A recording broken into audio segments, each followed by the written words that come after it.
జై జయ శంకర హర హర శంకర. అద్వైతం కంచి పరమాచార్య అమృతవాణి. భిన్నంగా ఉన్నవి భిన్నం ఎట్లా అయ్యాయి? నీవు బ్రహ్మం ఎట్లా అయ్యావు? అన్నీ భిన్నంగా కనిపిస్తున్నాయి కదా. అంతా బ్రహ్మమైనప్పుడు విడివడి జీవులు కనబడడం ఏమిటి?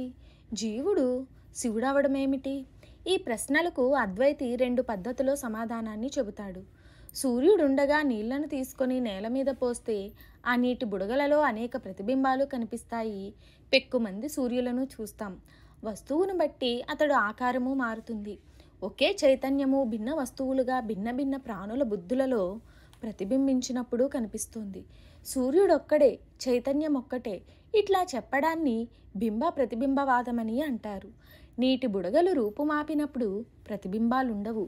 మన బుద్ధులలోనే భిన్నత్వం ప్రతిబింబాలుగా కనిపిస్తోంది. పవర్ హౌస్లో విద్యుత్తును ఉత్పత్తి చేసే జనరేటర్ వల్ల విద్యుత్తు పుట్టి వెలుగు ఏర్పడుతుంది. దానిని ఆపు చేస్తే వెలుగు లేదు. ఆ జనరేటర్ వంటి మనస్సు నాపితే మనస్సు లేదు, అనగా ప్రతిబింబాలు లేవు. మన బుద్ధులనే నీటి బుడగలలో సూర్య చైతన్యం ప్రతిబింబిస్తే భిన్న భిన్నంగా కనిపిస్తున్నాం. నీటి బుడగలను తొలగిస్తే ఈ ప్రతిబింబాలే లేవు, అనగా పరమాత్మ అంతఃకరణమనే ఉపాధిలో ప్రతిబింబిస్తాడు. అనగా ఈ మనస్సు లేకపోతే ఈ ప్రతిబింబం ఉండదు. అయితే మరొక ప్రశ్న, బుడగలు పోతే ప్రతిబింబాలు పోతాయని చెబుతున్నారు కదా, అవి సూర్యబింబలు అవుతాయా అని సందేహం.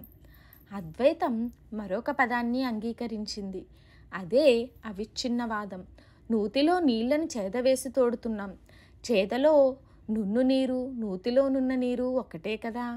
అయితే చేతతో తోడినప్పుడు భిన్నమనే భావంతో ఉంటాం. అనగా ఉపాధి భేదాన్ని బట్టి, అనగా మనస్సు యొక్క వ్యత్యాసాన్ని బట్టి పరమాత్మ వ్యత్యాసంగా కనిపిస్తూ ఉంటాడు. ఆకాశం అంతటా ఉంది. కుండలలో ఖాళీ ఉంది. కుండలను బద్దలు కొట్టినప్పుడు ఈ ఖాళీ ఏమైంది? మహాకాశంలో కలిసింది. అవి బద్దలు కానప్పుడు విడివిడిగా ఆకాశం ఉన్నట్లు కనిపిస్తోంది. కుండల ఆకారాన్ని, పరిమాణాన్ని బట్టి ఎక్కువ ఆకాశం, తక్కువ ఆకాశం అని అంటున్నాం. పెద్ద కుండలో ఎక్కువ నీరు, చిన్న కుండలో తక్కువ నీరు పడుతుంది కదా. వీటిని బద్దలు కొట్టినప్పుడు భేదాలుండవు. అట్లాగే మనస్సు మటుమాయమైతే భిన్నంగా చూసే మనస్తత్వము అంతర్ధానమవుతుంది. ఇదే అవిచ్ఛిన్నవాదం. పరమాత్మ జీవాత్మగా కనబడడాన్ని ఈ రెండు పద్ధతులలో వివరించారు. సూర్యుడు నీటి బుడగలో ప్రతిబింబించినప్పుడు మరొక సూర్యుడు వచ్చి ప్రతిబింబించాడని అంటున్నామా? మన అజ్ఞానం పోనంత వరకు ఒకే ఒక పరమాత్మ జీవాత్మగాతోనే తోస్తున్నాడనే భావం గట్టిపడదు. నీళ్ళల్లో సూర్యుడు ప్రతిబింబించినట్లు, ఘటంలో మహాకాశం ఉన్నట్లు, నూతి నీరే పాత్రలో ఉన్నట్లు ఒకే పరమాత్మ ఉన్నాడని, భిన్నంగా కనబడేవి భిన్నం కావని, ఒకే పరమాత్మ వీటికి ఆధారమని, ఆ ఒకటే తానని గుర్తించడమే తత్వమని చెప్పేది అద్వైతం. జై జయ శంకర హర హర శంకర.